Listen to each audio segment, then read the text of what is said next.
On the first morning of 2023, as fireworks residue still lingered over Massachusetts neighborhoods and most families slept off New Year's celebrations, Ana Walshe vanished without a trace. By the time authorities began to understand what had happened inside the quiet suburban home she shared with her husband, Brian Walshe, the case would become one of the most disturbing domestic homicide investigations in recent Massachusetts history. Defined not by a single violent moment, but by what prosecutors say came afterward: calculated deception, digital footprints, and the alleged disposal of human remains across multiple locations around town. Ana Walshe, 39, was a successful real estate executive and mother of 3 young boys. Born in Serbia, she immigrated to the United States as a teenager and later built an impressive career, eventually working for a luxury real estate firm based in Washington. D.C. colleagues described her as driven, organized, and fiercely protective of her children. Her professional life required frequent travel between the East Coast and Washington, a schedule that placed strain on an already complicated marriage. Brian Walshe, 47, presented himself as a devoted husband and stay-at-home father, but behind that image was a man already entangled with the criminal justice system. Years earlier, Brian had been convicted in a federal art fraud case involving forged Andy Warhol paintings. At the time of Ana's disappearance, he was on supervised release and required to remain within Massachusetts unless granted permission to travel.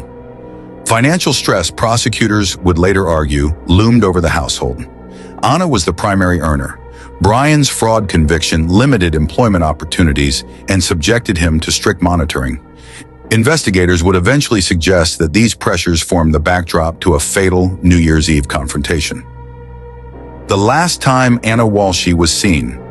According to Brian Walshe's initial statements to police, Ana left their Cohasset home early on January 1st, 2023, to catch a flight to Washington, D.C. for a work emergency. He claimed she took a rideshare to the airport while he stayed home with their children. But almost immediately, inconsistencies emerged. No flight records showed Ana boarding a plane. No rideshare data supported Brian's account. Surveillance cameras in the area failed to capture her leaving the neighborhood. Her phone went silent shortly after midnight. On January 4th, after Ana failed to show up for work and could not be reached, colleagues requested a welfare check. What began as a missing persons case soon turned into something far darker. When police questioned Brian Walshe again, his story began to change. He said he had run errands on New Year's Day, including trips to Home Depot and CVS. Investigators later obtained surveillance footage confirming these outings. But what he purchased raised immediate alarm. Cleaning supplies, trash bags, a mop, and other items commonly associated with crime scene cleanup. What became more troubling was Brian's digital activity. According to court documents, investigators recovered search history from Brian Walshe's devices that included queries such as, how long before a body starts to smell? How to dispose of a body? Can you identify a body with broken teeth? How to clean blood or DNA? These searches were allegedly made in the days immediately following Ana's disappearance. A search of the Walshe home uncovered additional disturbing findings. In the basement, investigators reported discovering bloodstains, a damaged knife, and signs of an attempt to clean the area thoroughly. While the volume of blood was not publicly quantified, prosecutors stated it was consistent with serious violence. Ana's phone, handbag, passport, and other personal items were never recovered. Meanwhile, Brian's movements on January 2nd and January 3rd became the focus of intense scrutiny. Surveillance footage and cell phone data allegedly placed him traveling through multiple towns north of Boston, stopping at various dumpsters. Investigators from state and local agencies began an exhaustive search of trash facilities across the region. Over several days, they retrieved bags believed to have been discarded by Brian Walshe. Inside those bags, authorities reported finding items stained with blood, fragments of clothing matching Ana's known wardrobe, and other materials consistent with human remains. Prosecutors later stated in court that DNA evidence linked some of the recovered biological material to Ana Walshe. These findings formed the basis of one of the most haunting allegations in the case, that Ana's body had been dismembered and disposed of in trash dumpsters across multiple communities. On January 8, 2023, Brian Walshe was arrested, not initially for murder, but for misleading police during the investigation. Prosecutors alleged he knowingly provided false statements about Ana's whereabouts in his own activities.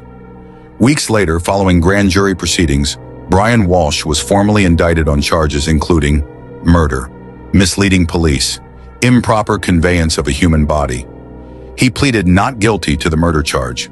However, court records confirm that he later pleaded guilty to misleading investigators, acknowledging that he provided false information during the early stages of the case. The murder charge itself remained contested and pending further judicial proceedings at the time. Unlike many homicide cases, the Brian Walshe prosecution did not hinge on eyewitnesses or a recovered body. Instead, it relied on what prosecutors described as an avalanche of circumstantial evidence: digital records, surveillance footage, forensic findings, and Brian's own inconsistent statements. Legal experts noted that while circumstantial, the evidence painted a coherent narrative, one in which a domestic dispute escalated into lethal violence, followed by a calculated effort to erase all physical traces of the victim. Defense attorneys countered that the absence of a complete body and reliance on digital inference left room for reasonable doubt. They argued that searches and purchases, while suspicious, did not alone prove murder. At the center of the tragedy were Ana and Brian Walshe's 3 young sons. Following Brian's arrest, the children were placed in the care of relatives. Prosecutors emphasized that the alleged crimes occurred while the children were in the home, asleep upstairs, an aspect of the case that deeply unsettled both investigators and the public. Ana's friends and family described her as a devoted mother whose life revolved around providing stability and opportunity for her children. Vigils held in her honor focused less on the crime and more on preserving her memory beyond the manner of her disappearance. The case drew national attention due to its disturbing details, the prominence of digital evidence, and the chilling nature of the alleged disposal of remains. True crime communities, legal analysts, and media outlets closely followed every court appearance. For many observers, the case symbolized a modern form of criminal investigation, one where search engines, surveillance cameras, and electronic data expose actions that once might have gone unnoticed.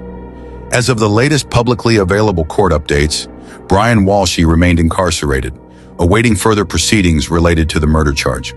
While he admitted to misleading police, he continued to deny responsibility for Ana Walshe's death. Ana Walshe's body has never been fully recovered. An insurance executive testified that Brian Walshe was the sole beneficiary of Ana Walshe's $1 million life insurance policy, suggesting a financial motive. But prosecutors also portrayed a marriage that was falling apart. Her disappearance, the evidence left behind, and the unanswered questions continue to haunt those who followed the case. For prosecutors, the story is one of methodical destruction and deception. For the defense, it is a cautionary tale about assumptions built on digital footprints. For Ana's family and children, it is a life permanently fractured, defined not by headlines, but by absence. Brian Walshe was convicted Monday of first-degree murder in the killing of Ana Walshe. The sentence carries no possibility of parole. He pleaded guilty in November to misleading police and illegally disposing of a body, after admitting he had dismembered her body and disposed of it in dumpster. He said he did so only after panicking when he found she had died in bed. Thank you for watching, and please don't forget to subscribe to my channel so you would be notified when I post another crime story. Like and comment